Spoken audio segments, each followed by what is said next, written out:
Mallam Musa was known as the richest man in his village. He lived in a grand house with many rooms and a large compound filled with expensive cars.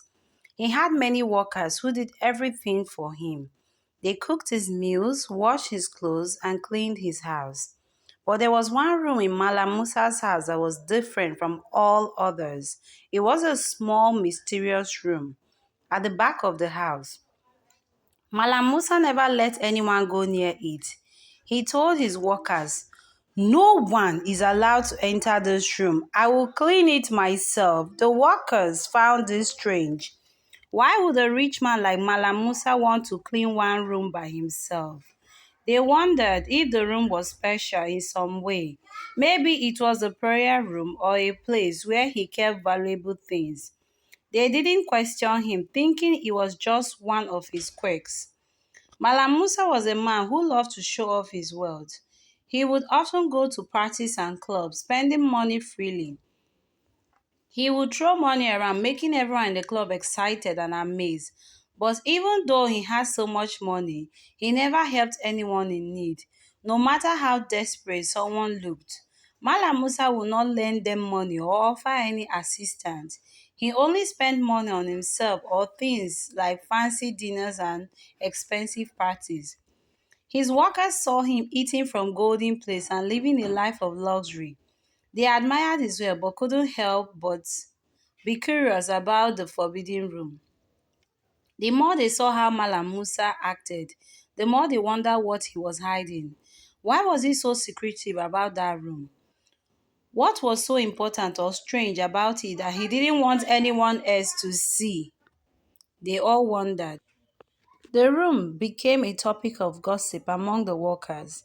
They started to share their theories. Some thought the room might be full of gold and jewelries. Others thought it might be a secret place where Mallam Musa did something mysterious. The curiosity grew and the workers began to feel unease about the room. They knew they had to respect Mallam Musa's wishes, but they couldn't stop wondering about what lay behind that locked door. Little did they know their curiosity would lead to a series of events that would reveal a dark and shocking truth about their master, Mallam Musa. Despite his generosity in public, Mallam Musa was known to be incredibly stingy. No matter how dear someone's situation was, he would never lend them money or offer any help. Villagers would come to him with pleas, hoping he might spare a little of his fortune. They would tell stories of their hardship, showing desperation in their eyes. But Mallam Musa would turn them away with a cold heart. He would say things like, "It's not my problem if you don't have money. I worked hard for mine, and you should do the same." This attitude earned him a reputation for being unkind and indifferent to the struggles of others. Mallam Musa's workers, who were the only ones he ever paid, saw this side of him every day. They worked hard, cleaning his house, preparing his meals, and taking care of everything he needed. Yet, they would never understand why someone so rich would be so unwilling to help others. They noticed that while he spent money freely at clubs and parties, he never shared his wealth with those who truly needed it. One day, one of his workers, a man called Ajayi, asked his colleagues, "Have you ever wondered how Mallam Musa got all his money? All we see him do is go out to clubs. We never see him work or go to an office. Where does his wealth come from?" Another worker calmly replied, "You are right. I've never seen his parents or heard anything about his family. If his wealth was inherited, we would have heard about his family riches." These conversations sparked more curiosity and suspicion among the workers. They began to question whether Mallam Musa's wealth was genuinely earned or if there was something more sinister about it. The more they talked, the more they began to worry. They saw how Mallam Musa never helped anyone and always kept the room locked and secret. Rumors started to spread through the village. Some people said that Mallam Musa was involved in illegal activities, hiding something dangerous in that room. Others thought he might be involved in some dark magic or rituals. The workers themselves began to feel unease, wondering if they were safe working for someone with such a secret. Mallam Musa refused to explain where his money came from or why he was so secretive about the room. Only fueled the rumors. His workers were growing more anxious, and the mystery of the forbidden room was becoming a topic of great concern. What was it that Mallam Musa was hiding, and why was he determined to keep it a secret? The forbidden room was the center of many conversations among the workers. Even everyone had their own theories, but no one knew the truth. The room was small, unremarkable part of Mallam Musa's grand house, but it was surrounded by mystery. Mallam Musa was strict about the room. He made it clear that no one was allowed near it. He would say, "This room is for me and me alone. I don't want anyone touching or looking inside." His strict rules were meant to keep the room's contents hidden, but this only made the room more intriguing. Bimpe, one of his workers, was especially curious. She was dedicated to her job and wanted to show her loyalty to Mallam Musa. She worked hard every day, cleaning the house from top to bottom. One day, she decided she would help Mallam Musa by cleaning the forbidden room. She thought it was unfair for him to do it alone, especially since he was so busy. After finishing her regular chores, Bimpe approached the door of the forbidden room. She knew she was breaking the rules, but her curiosity got the better part of her. She reached for the doorknob, determined to do what she believed was a good deed. Just as she was about to open the door, Mallam Musa appeared from nowhere. He looked angry and pushed her away. "Bimpe, what are you doing?" he shouted. "Didn't I tell you never to go near this room?" Bimpe was startled and scared. She quickly stepped back and said, "I'm sorry, Mallam Musa. I just wanted to help you. I thought it would be better if I cleaned the room for you." Mallam Musa's face turned red with anger. "I don't want anyone in this room. I have told you before and I'm telling you again. If you ever come near this room, you will lose your job. Do you understand?" Bimpe nodded, her heart pounding. She felt ashamed and frightened. She didn't want to lose her job, but she also didn't understand why the room was so important. She apologized again and left the room, feeling a mix of fear and frustration. The other workers who had seen the confrontation began to whisper among themselves. They were now even more curious about the room. They wondered why Mallam Musa had reacted so strongly. What was in that room that made him so protective? The strict rules and Mallam Musa's angry reaction only made the room more mysterious. The workers began to question what could be so valuable or dangerous inside. They felt unease knowing that their master was so secretive. The forbidden room became a symbol of the secret and hidden aspects of Mallam Musa's life. Bimpe's attempt to clean the room had only deepened the mystery. After Pimpe's attempt to clean the forbidden room, the workers were filled with unease and suspicion. The mystery of the room had become the hottest topic among them. Each worker had their own theories and stories about what might be inside that room. The more they talked, the more their imagination ran wild. Another worker, Amina, she said, "Mallam Musa is involved in illegal activities. Maybe he keeps weapons or stolen goods in there. It's not uncommon for wealthy people to hide such things." The workers nodded in agreement, their faces filled with concern. "Or it could be something even worse," said Amina. "I've heard rumors that he might be practicing dark magics or ritual.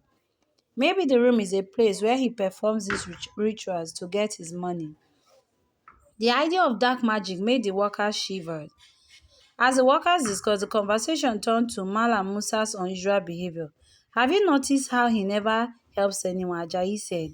"No matter how desperate someone is, he never gives them money or support. It's like he's afraid of something." Bimpe couldn't stop thinking about the forbidden room. After her confrontation with Mallam Musa, her curiosity only grew stronger. She was determined to find out what was inside that room. The secrecy and the way Mallam Musa has reacted made her more resolved to uncover the truth. Every day as she went about her duties, Bimpe's mind kept drifting back to that mysterious room. She would often catch herself daydreaming about what could be hidden behind the door. Her curiosity was no longer just about the room itself, but also about why Mallam Musa was so desperate to keep it a secret. Bimpe started to observe Mallam Musa closely. She watched his every move, paying attention to when he went to the room and how he acted when he was near it. She noticed that he had a strict routine. Every night around 11 p.m., he would quietly leave his bedroom and head towards the forbidden room. Bimpe made sure to follow him from a distance, careful not to be seen. She would wait until he was safely inside the room before attempting to approach the door.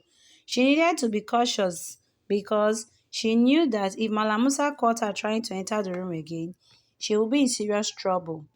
One night, Bibe decided that she would take her chance. She watched from a hidden spot as Malam Musa walked slowly and quietly towards the room. He was carrying a small key, which he used to unlock the door. He looked around carefully as if making sure no one was watching. After he entered and closed the door behind him, Bibe felt a surge of excitement and nervousness. She waited for a few moments to make sure Malam Musa was inside and then approached the door. She had to be very quiet and careful. She touched the doorknob and turned it slowly. The door creaked slightly, but Mimpe managed to push it open just enough to slip inside. As she entered the room, Bimpe was struck by a strange and eerie feeling. The room was dimly lit and she could see shadows moving on the walls. Her heart was pounding as she took in her surroundings. What she saw was beyond her wildest imagination. The room was filled with strange symbols and objects. There were dark robed figures moving around, their faces hidden in the shadows. They were handing out money to people who looked desperate and poor. The people receiving the money seemed to be in a trance, their eyes vacant and lost. Bimpe's eyes widened in horror as she realized that these robed figures were not ordinary people, but demonic beings. The scene before her was like something out of a nightmare. She was terrified but also deeply shocked by what she saw. Unable to contain her fear and disbelief, Bimpe shouted, Mala Musa, is this how you get your money? Her voice echoed in the room, and the robed figures turned towards her, their eyes glowing with a menacing light. In an instant, everything around her began to dissolve. The room, the figures, and the earrings seemed vanished. Bimpe found herself back in the house, the forbidden room now completely gone. Mala Musa was nowhere to be seen, and all the luxurious possession had disappeared. Bimpe stood there stunned and confused. She had uncovered something that no one else knew. The house, the cars, and everything Mala Musa owned had vanished into thin air. She felt a mix of fear and determination. She had seen something terrible, and she needed to tell others about it. Bimpe's discovery of the forbidden room left her in a state of shock. The grand house, once filled with luxury and wealth, had now vanished completely. The cars, the furniture, the golden plates were all gone. Bimpe was standing in an empty space, her mind racing with questions and fear. She knew she had to act quickly. The villager needed to know what she had seen. Bimpe hurriedly made her way outside, her heart pounding with urgency. As she reached the street, she saw the villagers gathering, drawn by the commotion and the sudden disappearance of Mallam Musa's words. People were shouting, trying to make sense of what had happened. Where is the house? Where are the cars? They demanded. The scene was chaotic, with everyone trying to understand the sudden and mysterious vanishing of Mallam Musa's possession. Bimpe stepped forward, her voice trembling but determined. I know what happened. I saw it all. Mallam Musa was hiding something terrible in that forbidden room. The villagers turned to her, their curiosity piqued. What do you mean? Someone asked. What did you see? Bimbe took a deep breath and began to explain. The room was not like any other. When I went inside, I saw dark robed figures handing out money to people. They looked like demons, and the people receiving the money were in a trance. It was a place of dark ritual and evil. The villagers listened in shock and disbelief. The idea that Mallam Musa was involved in a demonic ritual was hard to accept, but Bimpe's description was vivid and frightening. The villagers began to murmur among themselves, their fear growing. Mallam Musa must have made a great deal with these demons, Bimpe continued. He sacrificed his family for his wealth. That's why he was so secretive. He had to collect money from the demons every night. The crowd grew restless. How could he do such a thing? Someone asked. He sacrificed his own family for money. Yes, being paid confirmed. He used his parents and siblings for these rituals. He was one never to help others or lend money, and he had to keep the room hidden. That's why everything vanished when I shouted. The villagers were outraged. They felt betrayed and angry that someone they had trusted had been involved in such dark and evil practices. They demanded Mallam Musa confess his crimes and face justice for his action. Mallam Musa, now stripped of his wealth and facing the wrath of the villagers, appeared in the middle of the crowd. He looked desperate and frightened. Please, he cried out, don't harm me. I will tell you everything. I made a terrible mistake. It was poverty and greed that led me to this.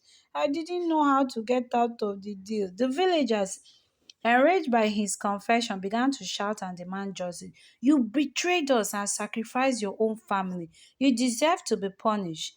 Mallam Musa fell to his knee, pleading for mercy. Please give me one last chance. I will make amends. I will do anything. But the villagers were unforgiving. They dragged Mallam Musa to the edge of the village, where there was a dark and forbidding forest known for being the place where those who committed grave offenses were punished. The forest was feared by everyone, a place from which no one returned. The villagers pushed Mallam Musa into the forest, leaving him to face his fate. Bimbe watched as the man who had once been so powerful and wealthy, now abandoned and vulnerable. The tale of Mallam Musa's forbidden room and his dark secret became a powerful story in the village. It served as a warning about the dangers of greed, the consequences of making deals with evil forces, and the importance of honesty and integrity. I've come to this end of the story. I hope you did enjoy it. If this is your first time, you're highly welcome. For my returning subscribers,